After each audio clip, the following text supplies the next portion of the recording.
బద్ధకానికి మంత్రం. సోమాపురం అనే ఊళ్ళో శివయ్య అనే వ్యక్తి నివసిస్తూ ఉండేవాడు. ఆయన కొడుకు రాము మహాసోమరి. పెద్దవాడైనా సరే ఏ పని చేయకుండా తిరుగుతూ ఉండేవాడు. ఈ విషయంలో శివయ్య అతన్ని ఎన్నిసార్లు మందలించినా పట్టించుకునేవాడు కాదు. చేసేదేం లేక శివయ్య బాధపడుతూ ఉండేవాడు. ఒకరోజు సోమాపురానికి కాశీ నుంచి ఒక సాధువు వచ్చాడు. ఆయన దగ్గరికి వెళ్ళి ఊళ్ళోని వాళ్ళంతా ఆశీస్సులు తీసుకొని తమ సమస్యలను చెప్పుకున్నారు.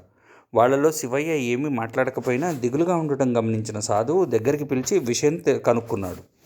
సాయంత్రం గ్రామస్తులతో మాట్లాడేటప్పుడు, మా ఊళ్ళో ఒక బద్ధకస్తుడు ఉన్నాడు, అతని వల్ల ఊరికి చెడు జరుగుతోంది, వచ్చే గురువారం నాడు అతని ఇంట్లో వాళ్ళు మాయమైపోతారు అని చెప్పాడు. గురువారం వచ్చేసరికి రాము తల్లిదండ్రులు కనిపించడం లేదన్న వార్త ఊరంతా గుప్పమంది. అంతే, ఇతని వల్లే ఊరికి చెడు జరుగుతోందంటూ అందరూ రామును దూరం పెట్టారు.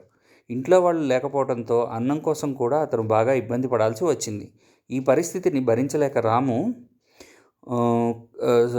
స్వామి కాళ్ళ మీద పడ్డాడు.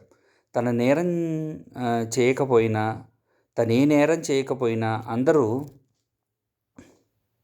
తనని అసహించుకున్నారని బోరుమన్నాడు. అప్పుడు సాధువు, నువ్వు నీ తల్లిదండ్రులని చూసుకోవాల్సిన వయసులో ఏ పని చేయకుండా ఊరికే తిని తిరుగుతూ కాలం గడుపుతున్నావు, నీ బాధ్యత నిర్వర్తించకుండా ఉండటం నేరమే కదా అని అన్నాడు. దాంతో తప్పు తెలుసుకున్న రాము కష్టించి పనిచేయడం మొదలుపెట్టాడు. ఇప్పుడు తల్లిదండ్రులు తనను చూస్తే ఎంతో సంతోషపడతారని అనుకుంటూ ఉండేవాడు. కొన్నాళ్లకు సాధువు మళ్ళీ ఆ ఊరికి వచ్చాడు.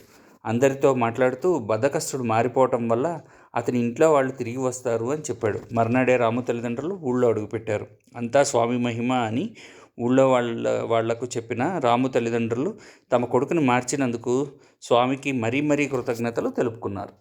బాగుంది కదా. బద్ధకస్తునికి మంత్రం.